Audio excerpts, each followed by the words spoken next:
Hey, OLFMs, it's me. I'm back. Paul Martin here. Welcome to another edition of the Pandemic Paulcast. It is Thursday, August the 12th in 2021. And, needless to say, it is Poutine Thursday. And I just grabbed a little poutine there for dinner. And also Paycheck for Thursday, thank goodness. And, if you've been following the news, probably a good reason not to. It's also clearly pandemonium Thursday. Lots going on there, needless to say. But I hope you're safe and doing well, and that all of your friends and loved ones are healthy. I am back after a bit of a break. I've been back at work for the last a week or so, but finally having a chance to do another video. So, spent a lot of time over the last month or so back and forth between Edmonton and here, and I got married. So Carolyn and I had a great wedding. There were about a dozen of us, and at a nice little private room in a restaurant in downtown Edmonton, and just a quick little ceremony and a lovely dinner with mostly family and a couple of friends, and it was really exciting. So I've had a lot of congrats from you all FMs and from all of our team here. So thank you very much for that, and happy times for sure for us. We're back to campus. Some of us have been coming back already. I've been in the office for the last couple of days, and it is an interesting change. So tonight's edition of the Pandemic Paulcast is a little bit of a return to campus edition. Needless to say, if you've been following the news, we've seen a lot of universities, certainly across the U.S., but as of today, pretty much every university in Ontario has a vaccine mandate. I don't know if we're going to see that happening out west here, but I would suspect that we will. But that's just my speculation, not anything that I've heard specifically. But that will bring about some challenges for us too, as we keep thinking about we're going to be back to in-person exams soon. I don't know what a vaccine mandate would do in that respect. We might have to be able to make sure that all of our OL students, if they're going to take an in-person exam, have been vaccinated, and that the facilities that they use have people who've been vaccinated. So it adds another wrinkle to this never-ending challenge. But we'll see. I will keep you posted as things develop. Speaking of returning to campus, there are a few folks on our team who are not returning to campus, not because they don't want to or have left us, but both the editors and the production team have been chosen to be part of a work-from-home pilot that's going to go on until the end of fiscal. So they are going to continue to work from home, continue to work remotely, while the rest of us are heading back to the office. And however, they will continue to be just as active and connected as they were throughout this.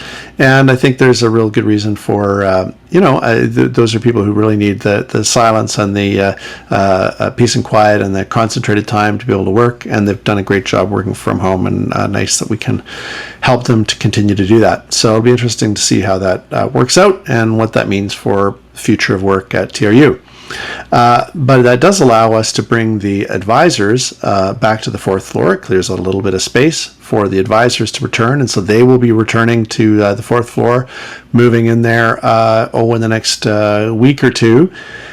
And of course, all of our open learning team is going to be gradually trickling in over the next 2 or 3 weeks.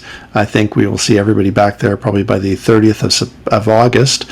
And so there's lots going on as we shift to reimagining what work is like in person at the TRU campus.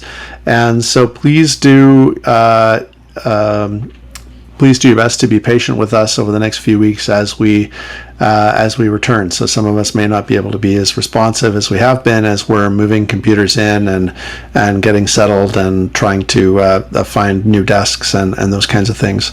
So it's going to be a challenging few weeks, and challenging too. We've all been getting quite comfortable and quite efficient at working from our homes, and it's going to be an interesting shift back to the office. So we will keep you posted on that. And of course, if everything continues to go in this way in terms of numbers, we may be going back home again before you know it. But again, that's my speculation, and hopefully things will get a lot better very, very soon. Academic integrity. I just wanted to say we've been having a lot of you reaching out, finding issues where you think that there's been pretty clear cases of academic integrity violations, and please continue to do that. We are buried in those types of cases, but we do want you to keep reporting, and we will do our best to get to them, and also to find other ways to help prevent those kinds of cases.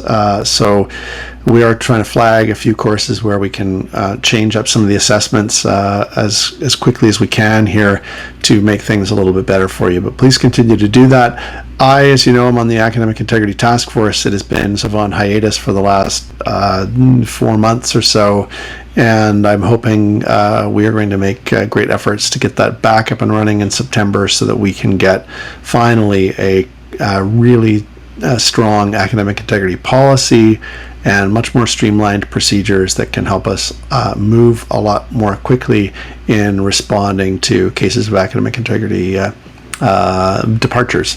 So I think that will be really, really good. But please, thank you for all your diligence and your work on that and your concern about this. And we are taking it as seriously as we can, and look forward to working with you more on those things.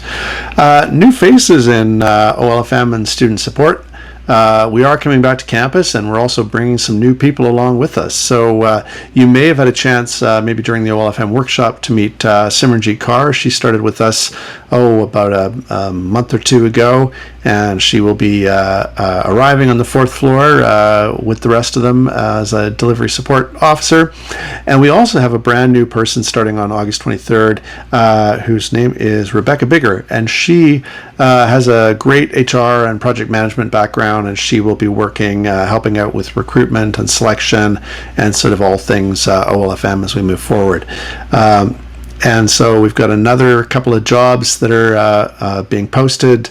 We still haven't been able to replace Chris's job, and Jen, who's on maternity leave, her replacement, we should hopefully find someone very soon for that. So we'll have a lot of new faces and people working in delivery support, and I think that will be of great help to us. But again, please, we really appreciate your patience during this time as we transition into this new form.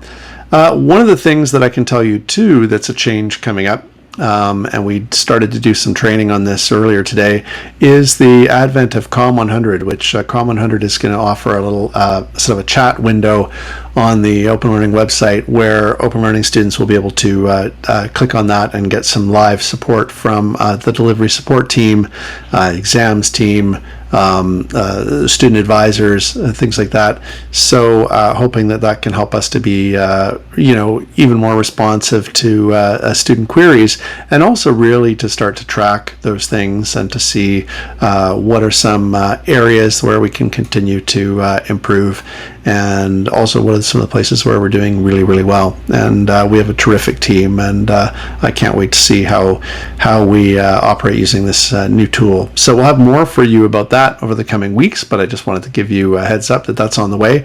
Hey, we're like 9 minutes in. That should be it for me. I appreciate your patience if you've made it this far in tonight's video.